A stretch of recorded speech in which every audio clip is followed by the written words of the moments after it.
Classic Garage. Today we're going to be cleaning the interior of our Trabant 601 project. It was a barn find and the interior is absolutely filthy. But we'll be doing something slightly different. Me and my fiance will be going head to head. She'll be having the modern day Dyson equivalent and I'll be having what you could have bought at the time. If you saw our previous video, the history of the Trabant, you'd have seen that when owners received them, they would spend hours cleaning and detailing them before their first drive. So this is pretty much what I reckon would have been available at the time. So in a moment, I'm going to talk you through our weapons of choice, but first we made some changes since our early videos. So we now have this massive SGS toolbox. You can see it. I mean, if cleaning this isn't going to be satisfying, surely that is.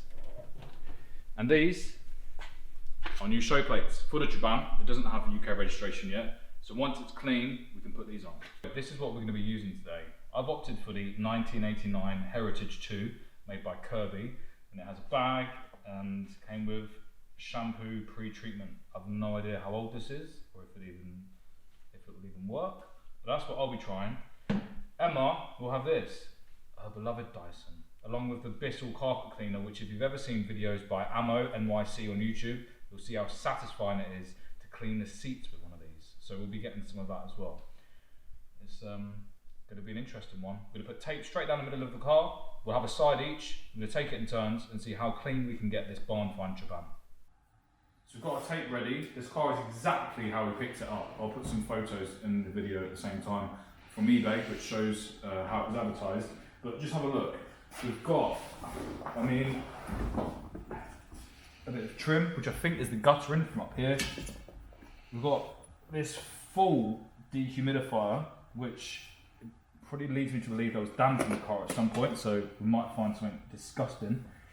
And we've got a ratchet strap, we've got a doormat. There's plenty to be getting on with. So I've moved this here now. I'm going to regret that because this is my side, so I've now got more to tidy up. But to make it fair, let's put a line down the middle of the car. So we're doing half each, no cheating, and seeing how clean we can get our Trabant. So there we go, running down the middle. We are going to take the seats out so we can get the line running the whole way through and give the carpets a real good clean. I'm going to put a picture right here of something I saw in the Trabant owners group this week of someone cleaning the whole interior carpet in their bath. Now, as I mentioned at the start of the video, my fiance is helping today, and funnily enough, she won't let me put it in the bath. So we're going to do it this way. We have the Dyson versus the Kirby. Let's crack on. So we're over in Toolbox Corner now, as I'm going to name it. So I want to take the seats out first to give us a better look at the carpet. It's a H6 to get these seats out. That's 80s vacuums for you. Before we start, this could be my last drink before I'm consumed by whatever's in that car, so I'm going to make the most of it. Be back in a sec.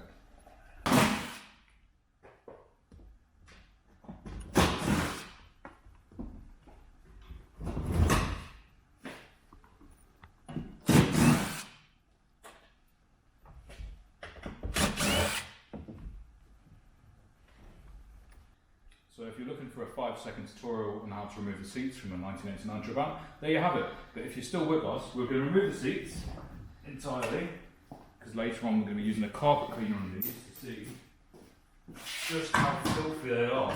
They're in really, really nice condition. I've seen Trabants on eBay with a lot worse, or even mismatching the seats. We're going to be giving them a proper clean. So I'm taking both out, and then we have better access to the carpets as well. These are in really smart shape, to be honest. So we've got both seats out. This is the passenger one, and we're now going to put another bit of tape through the middle, and we can see where our line is. This is almost like East and West Berlin. So we've got both seats out. This is my one to tackle, but first we're going to get that tape line running all the way through, so it's a fair competition. It's almost going to be like East and West Germany itself. So, look at this, look at that leg room. You could drive one of these from the back. Let's get this tape fair and square. Straight, no cheating, we're going straight down the middle.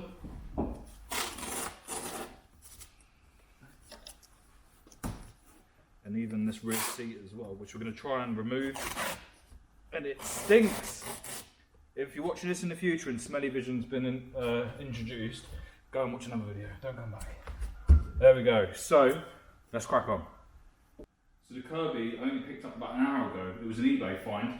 And one thing I've noticed already, is we've plugged an extension lead in, but the lead itself, you could probably do your whole house without having to keep unplugging it, plugging it back in. This is huge. So now we know how Freddie Mercury did so well in On Break 3. You could do the whole house at once. And it also looks like, look at what you could have won. This is definitely one of those prizes from Bullseye. So, let's get this plugged in. Hopefully it doesn't blow up. That's it in. And work out how to turn it on.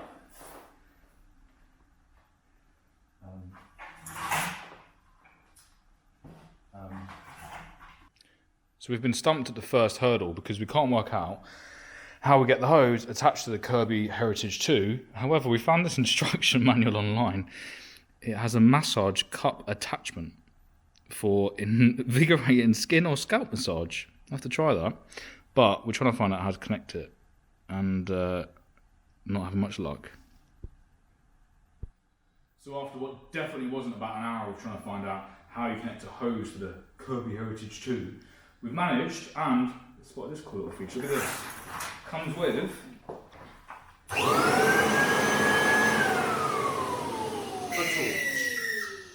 What was that? Was that the back? Oh. Right, well, wish me luck.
So Emma's just said, is that your attempt at hoovering? So if you did design the Kirby Diamond 2 between the years of 1989 and 1990, and you want to write to us to complain, feel free and I'll address it to her.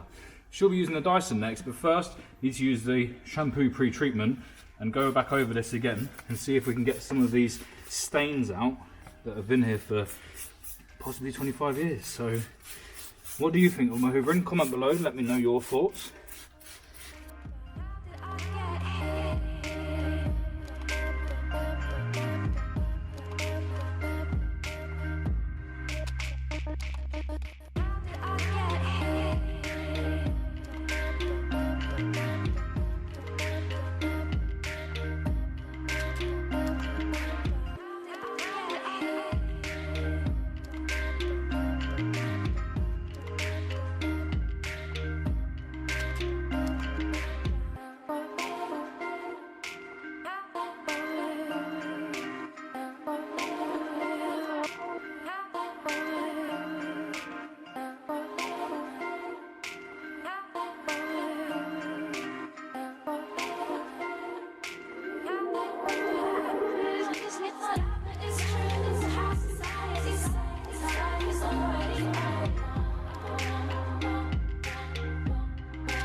So there you go, we've cleaned the inside, we've cleaned the seats, and we've gone head to head to see which was best.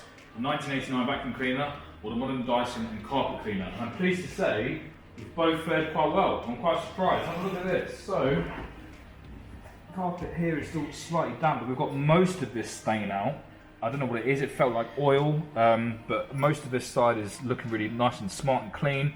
And the other side as well, just a little bit damp, but so much cleaner. And even a footwell now, if you're a backseat passenger in my project Trabant, you can sit here knowing that it's nice and clean and comfortable. It is actually quite comfy, but the real test will be if we can see much of a difference straight down this line. And I think, to be fair, it's been fairly 50-50. We've done quite well. The dash just needs wiping down. We're going to get the seats back in, wipe that down, and then we can pack up.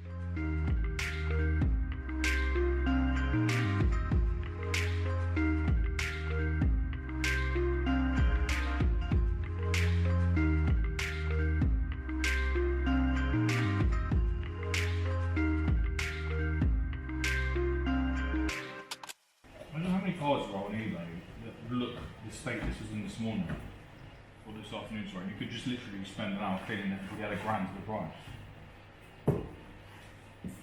Maybe it can't be bothered.